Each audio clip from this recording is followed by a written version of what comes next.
are trying to put out there against us. Are you with me? That's what I'm talking about. So I can see lines at the table. Run, don't walk. Right over here by the balloons.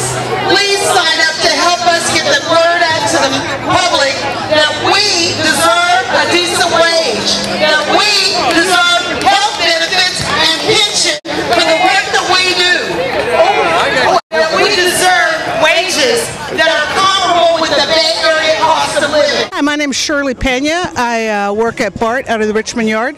Our contract is due to expire on the 30th of this month, June, and I'm here to show my support for the union as a member and fight for decent contract, wages, and good working conditions. Because one of the things that we're sure is going to happen is the company is going to try and continue to make money on our backs.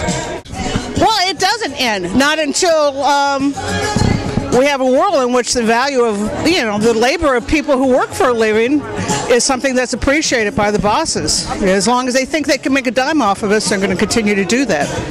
And also, there was a TV show last night on Channel 2, and they said that a BART worker had complained about health and safety problems or that had been attacked, and that the spokesperson for BART was saying they're not that really health and safety problems is not a concern as far as they're concerned. It appeared that they were saying. Well, that's blatantly untrue. Back in, I think it was 2010, the New York Times ran an article in which they talked about the results of some lab tests that were done on the BART seats inside the cars. They found everything from fecal matter to blood, all kind of things, and that has nothing to do with what the station agents go through, have been physically attacked, the working conditions in which BART mechanics are expected to repair the trains. Just the other day in Richmond Yard, a bag with 11 dead mice was found, and everybody knows the potential for disease being borne by mice. So, well, also a lot of stress and problems of disability, workers' comp, because of the health and safety problems in the system. Yes, there is. There's quite a bit.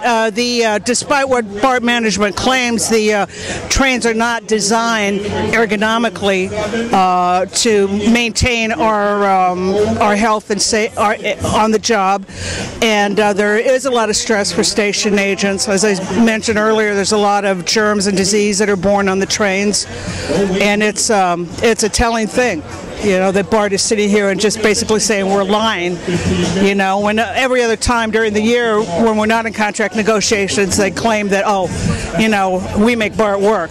So somebody's not telling the truth. The other thing is, apparently they have a labor relations department, but they spent $1.5 million to bring somebody from the outside to negotiate. What's all that all about?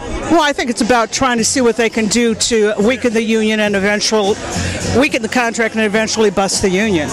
This guy has a reputation in the labor movement as being a sharpshooter for management and companies to carry out their objectives. So I think we can't assume that he has anything to do with fair and open negotiations.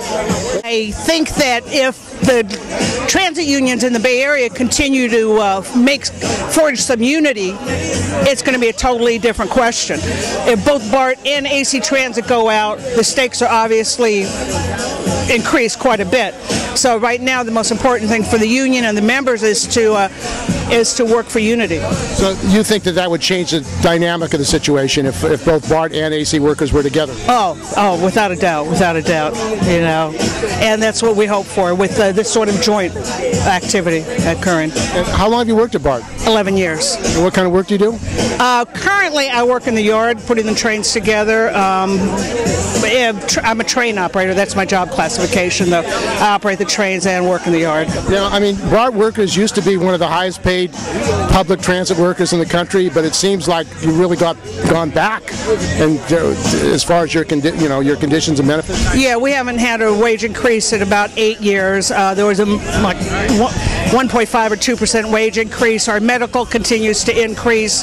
The last schedule they had for payments had us paying up to $135 in about 10 years, and we started out at $25 a month when I began. So it means really a wage cut, cost shifting on the backs of workers. Exactly. Plus now what they want to do is have us put more into our pension, and so that's nothing but a wage cut. So it's something that we have to fight against, not just for our own immediate needs, but also since wages are set from the top down, it's imperative that workers who are unionized and better paying jobs fight for decent wages and working conditions. I'm a business agent for Maintenance Clerical and Stores Local 192. And I'm here so we can live right, get a better wage, get a better contract, and be treated like human beings. That's all we want. Be treated like humans. That's all we want. But it seems like they are pretty arrogant that they don't have to treat you right. Because they don't think we're humans. They think we're machines or animals or something like that. But I used to have dogs I treat better than this. You know what I mean? Fair living wage. That's all we want. Be able to live. How much does one need? We're not asking for millions. We just ask to be able to have a good living, take care of our families, and take care of our members. That's all. So you're saying they really don't respect you? They don't. They show by what they bring to the table to us, they don't respect us. Now, I'm sitting at the negotiating table, and no, they don't respect us. Then we wouldn't bring that to your pet. You wouldn't bring that to your pet, man. We gotta look at all these people here. These are lives that we take care of. These are lives that AC Transit take care of, District take care of, and BART take care of. When they want to, these are lives that we take care of through our employer. And in order to continue to do this, we got to have a fair wage. They live above well. All we want to do is live decent, feed my son, feed my dogs, take care of my kids, my wife, that's all. So what is it going to take to change their approach to your union? It's going to take an action. Somebody's going to take an action. That's the reason we're all here. We're at the show. We mean business.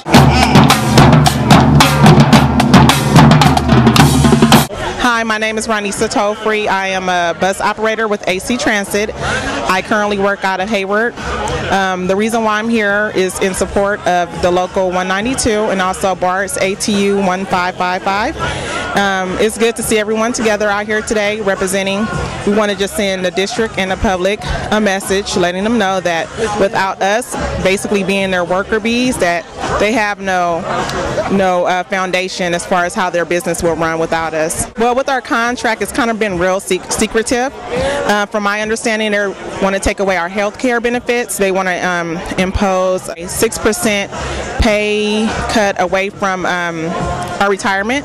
Right now is at 35 cents per work hour, and we want to bring that back to $1.10 an hour for our retirement plan. Again, my name is Eric Slade. I'm a bus operator at the Chicago Transit Authority. Yay! We have about 5,000 members of the Amalgamated Transit Union Local 241. Huge. Do much the same work. I've been going on many of your buses. Thanks for letting me ride for free. I really appreciate that. And talking to many of you, almost identical concerns. They're really going after us, and we need to unite and fight back. So that's part of the reason why it was very important for us to give a message of solidarity and support from our local and from many of the rank and file workers in Chicago. Really, this is a good start. I know a lot of work has been done, but this is very scary to your employer. The fact that several locals have come together, 192, 155, I think also, 5055, TWU, yeah. SCIU, is that correct? Yeah, SCI's coming. They are scared heck at this. Because if one of you go out, then perhaps the whole region goes out. And you support each other. So that's the biggest message I hope that I can give, is to stick together in the struggle, and also to keep a national outlook. What's going on in Chicago really impacts you. It's like we're the same employer. They go after you, and then they come after us. They come after us, they come after you. So the more of this we can do, the more you guys come to Chicago and speak at some of our events. That would be a terrific end to this. So once again, don't feel that you're alone. They are scared of us. And the fact that we have this mobilization here, I hope we have many more. Thank you so much for having me here.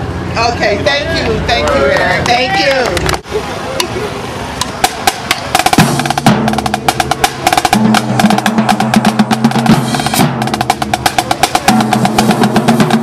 name is Eric Williams, President for the Transport Workers Union, Local 250A in San Francisco. Well, most importantly is reconnecting with the communities that we service. The agencies across the country have been attacking transit workers, when in fact the real issue is operations, in which management is mismanaging monies and everything that is supposed to be for operations. Our duty today, or from here on out, should be trying to connect with the communities in which we service. They need to know the truth. They need to know that when they see a reduction in service, that these agencies are violating Title VI of the FTA. What did it do? Well, actually, it just gave the agency more of the ability to dictate the system, to dictate the union, and which is against the law. They can't not dictate against a union, especially if we have a contract in place. But if you look at Proposition G and what happened with the contract, anything that you sign off on is a done deal. Even though there may be laws on the books that protect you as a worker or you as an individual in your community, if someone signs off and say, okay, it's okay, it's a done deal. And that's what happened with Proposition G, when unfortunately our predecessors signed off on something that they really didn't research, they really didn't get into. And the government board, you appealed it and said that it was illegal, that what they had done was illegal, that you have the right to bargain over these issues. What happened with that? Well, exactly. The administrative judge for PERB did make that statement in his decision, and where Myers-Brown Act gives us the right, any organization, union organizations, to bargain in good faith. In the past, there was a coalition for actually transit unions. There was a coalition. For whatever reason, it fell off. ATU, Sister Bryant, Sister Williams have went back, and with ATU really pushing forward on the coalition to get the transit unions back on board, informed. Because unfortunately, and this is my personal opinion, with the SF labor councils, it's they're not really fighting for transit issues, and we need to recapture that with our locals. And so we're in full support. There will not be a bus bridge from Local 250A if they decide to go on strike. Not at all. I'm in full support of ATU 192 and 1555. My name is Robin York. I'm from the Hayward Division 6, and we're out here protesting for equal rights and opportunity. As our employers is not giving us, they're treating us as slaves instead of as employees. So they're not treating you as human beings? No. And we're trying to fight for that, and also trying to fight for the public and getting them their schedules back, so the public can get schedules for the runs that has been taken away from them, and a lot of the inner city runs that's been taken away from them, and now they're having to wait an hour to 45 minutes for a bus. It's not fair. So when they're sitting up here paying taxes, and they're paying more taxes for the service but getting less service. Do you think that minorities have been targeted, poor people have been targeted in these cuts? Yes, mostly the inner city runs is the most ones that's being cut the most.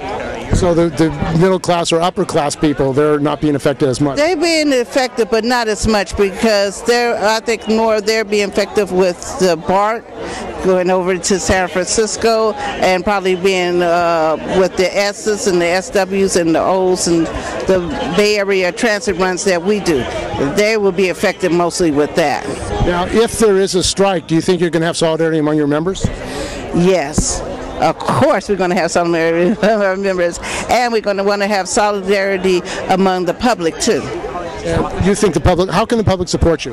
The public can support us by getting behind us and sit up there and let their voice be heard, and let them know that, to telling the district that they're not going to take it anymore. They're not going to take these budget cuts anymore. They're not going to take you constantly taking runs from us anymore. They need to let their voice be heard, and if we have to get something on the ballot to significant for them to get their point across.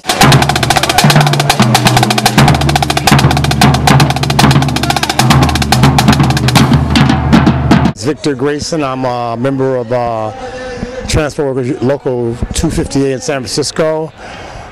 Today is Transit Unity Day for AC Transit workers, Bay Area Rapid Transit workers, and Transport Workers Union, Local 258 workers, and also any other Westcat, Samtrans, Golden Gate. Try to form working coalitions with trans workers in the Bay Area to stop the takebacks, the anti-union, anti-worker contracts has been pushed off on workers here in the Bay Area. We had one pushed off on us in 2011 by an arbitrator, which took away a lot of stuff that was won by union activists last 20, 30 years.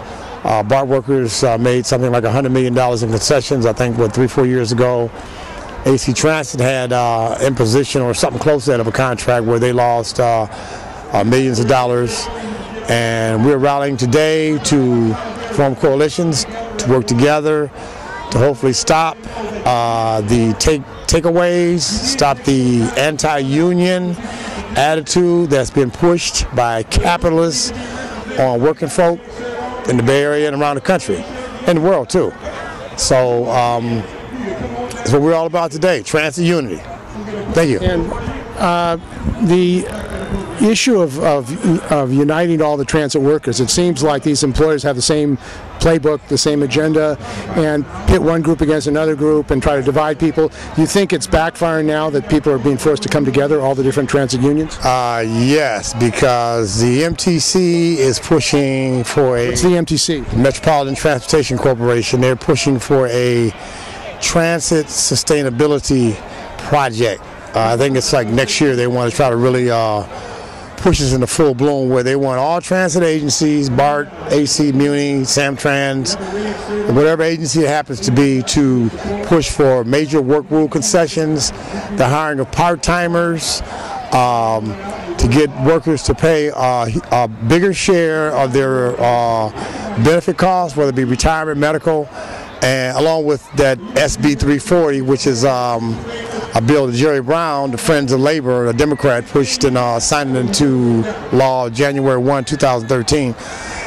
That is a kind of a project where it's going to, they're trying to take away. But this is what's forcing transit unions to come together and to fight stuff like this, because if we don't do it, bad consequences for working people. Now, this Metropolitan Transportation Commission, isn't that elected officials who are on that board from San Francisco, from the different cities? I believe it is. Yeah, You're saying these elected officials who are on the Metropolitan Transportation Commission have an agenda to attack transit workers? Attacking transit workers, taking away benefits, taking away wages, trying to basically, what they're trying to do is lower the standard of living. Lower the standard of living. While you're talking about. Yeah, so that's what the MTC is trying to do. They're trying to take away, lower, trying to really basically destroy the unions. You know, big rally.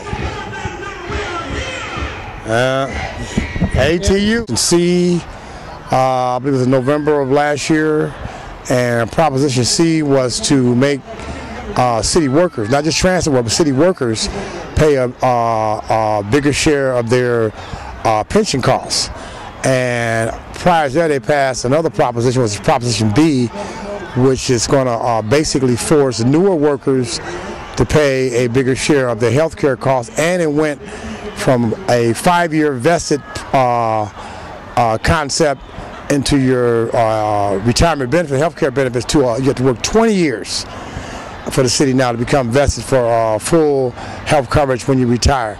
So I think that Democrats, Republicans alike, they're all attacking working people. Now, this Labor Council, Tim Paulson, head of the San Francisco Labor Council, Bob Muscat, who's head of the Public Employees Committee, they were unhappy and attacking TW 258 members for rejecting a concession contract 3 times. What effect did that have on the TW members? It had a bad effect, number one, because these were supposedly union brothers and sisters who are supposed to be fighting for better working conditions, better wages for all city workers, for all workers, period. But they wanted us to make concessions to the city. Our members said no.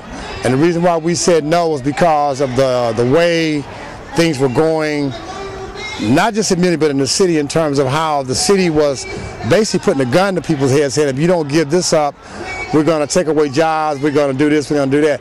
And we weren't going for it. We kind of felt like that was a total anti-labor move by the city. And that was under Mayor Newsom. Gavin Newsom, Nathaniel Ford, Sean Ellsberg. There was a gang of so-called Democrats that was doing this. You know, Democrats. It wasn't a Republican Party, it was a Democrat. And like I say, everybody's the same, but Democrat and Republican, they're all the same. All the same. And if there's a strike of AC and BART, what do you think that the TW 250A members will do to support that? No scab work. Don't do no scab work. Walk the picket lines. Don't be doing shuttles in and around BART stations. Take food to the picket line. Go to the rallies. All that kind of good stuff. So you're going to be in solidarity? For sure, yeah, for sure. Always. Always in solidarity with all workers, period. All workers, wherever they happen to be here in the Bay Area and wherever they are in the world. Name? Eric, Brazil, Division 6 shop steward at Hayward Division. And I think this is a beautiful thing to get all these unions together. You know, one without the other don't work. And I think that, you know, we as AC Transit, you know, we go to the inner cities and bring people to BART. BART take them to the outskirt cities, you know, and I think it's something that it's going to be a change that needs to happen, and it's going to be a change for the better. Well, I think the reality is without the frontline workers, none of that, those management people wouldn't be getting six figures. You know, it's without us. You know, we make these agencies work for the public, and as long as the public are getting just due, then to me, then we win. But right now, we all are losing. So. And if you go on strike, if you're forced to go on strike, do you think you have enough solidarity to maintain a strike? It's not what I think. I think it's what has to happen. I don't know if there's been a strong solidarity around here for years, but I do know today is the day we have to start that now. And for me, this is the first time ever going through this. I've been at AC for 19 years. So I think we don't know. We're learning, but I think it's a good way to learn is to start today and talk about solidarity. Your solidarity is strength. Without strength, I mean, you know, strength could be in a time of trouble, in a time of weakness, but to me, strength is standing up for your rights. And that's labor, that's working conditions. You know, to me, it's all about us working together and having what everybody else in the world is getting, and that's just honest working conditions. And pension. Pension is the main thing here. You know, I mean, you know, hey, when I'm 70 and 80 years old, I want to have a pension and medical. So that's what it really boils out to, the aftermath.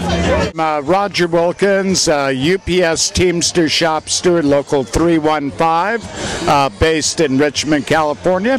And I'm out here today in solidarity with other transport workers, ATU, SEIU, currently in struggle in Alameda County, TWU in San Francisco. As I speak, we are on the cusp of a decision in the Teamsters Union as to whether we will have a tentative agreement with UPS. Now, the Teamster contract with UPS is the largest labor contract in the United States of America and encompasses approximately 250,000 workers. 8,000 of them are right here in the Bay Area. So we may be in struggle here very shortly should we turn down this union contract and push it into overtime, vote in strike sanctions at that point. And what are the issues you face? There are many. We have the UPS has taken over overnight freight. It's now called UPS Freight. They have their own separate issues dealing with getting up to, first of all, inclusion in national UPS contract, but also in terms of subcontracting and issues regarding pay, seniority even. Now, the UPS main unit is composed mostly of part-time workers. It should be obvious to anybody that part-time labor does not work. You cannot feed a family on a part-time job. A lot of people work at UPS just for their health care benefits. Yes, exactly. The situation is so desperate. A lot of people work very hard at near starvation wages just so that their kids can be covered. Unfortunately, although not here in the West, but some 140,000 Teamsters face health and welfare concessions out of 250,000 under the terms of new UPS contract. So you're calling for a no vote on this contract? Yes, absolutely. The only way workers can win is by sending it back to the negotiating committee, voting in strike sanctions, and playing hardball with the big boys. It's only then that really the corporation will even begin to bargain in good faith. Lee Holland, I'm with APAT Transit out of Hayward. And are you in the union? Yes, I am. I'm with ATU, yeah. We pick up disabled people and people that generally are not able to ride AC Transit or BART that are kind of stuck in their home. Measure B. We kind of pick them up. We pick up that slack. We probably get less than half of what AC Transit make. Less than half? Yes. That's a lot less. Yeah. Yes, it is. They have a policy that you have to work 40 hours a week in order to get insurance coverage. So very few people get that 40 hours a week. I don't feel that that is fair, because a lot of people, the health insurance is a big thing now. You know, and without it, you're losing a big part of your salary if you get sick, or your kids or someone in your family members get sick. So it seems like it's cost shifting. They're having somebody else have to pay for health care if they don't pay for it. Well, I mean, if you work and you can't even afford health care, that's a problem. Yeah, but the only thing is, I think they have a health care for everyone, you know, so you have to scram over to Highland or wherever you can to get covered. My name's Drew. I'm a bus driver from Division 6. I've been a driver for about a year and a half. And what's it like being a driver on AC Transit these days? Well, I mean, overall, it's kind of like everywhere else. You know, management is pushing you more and more to do more with less. Bathroom breaks are hard to get. Lunch breaks are hard to get. There's not enough time on the bus schedules. You know, people have to pay more for their medical care, and there's kind of just a general attack on, you know, our pay and our benefit, and then our working conditions as well. I mean, people can just imagine, you're working 8 hours a day, 10 hours a day. Some people work 13-hour days spread out from early morning until late at night. You know, lunch breaks are guaranteed. Bathroom breaks really aren't guaranteed. What do you do if you have to go to the bathroom? Well, you could just pull over, and depending on where you are, and use a restaurant. You could go to bathroom at a BART station and use theirs. But you know, if you're a passenger and you've seen the Bayfair BART bathroom, you can kind of know it's not a desirable place to use. So this is a joint rally of the BART workers and AC Transit, ATU 1555 and ATU 192. You think that the actions of management are driving workers together? Oh, for sure. I mean, I think the MTC, who kind of like organizes the transit for the Bay Area, they probably have an agenda. And the general manager for BART even said it herself. She said BART's union contract is looked to in the Bay Area as a gold standard, and we want to normalize it. So, I mean, we see what's going around us. Pensions, health care, pay, work rules, they all want to, you know, continue decreasing it. ATU 1555. ATU 1555. ATU 1555. Let's get TW 258 some of that.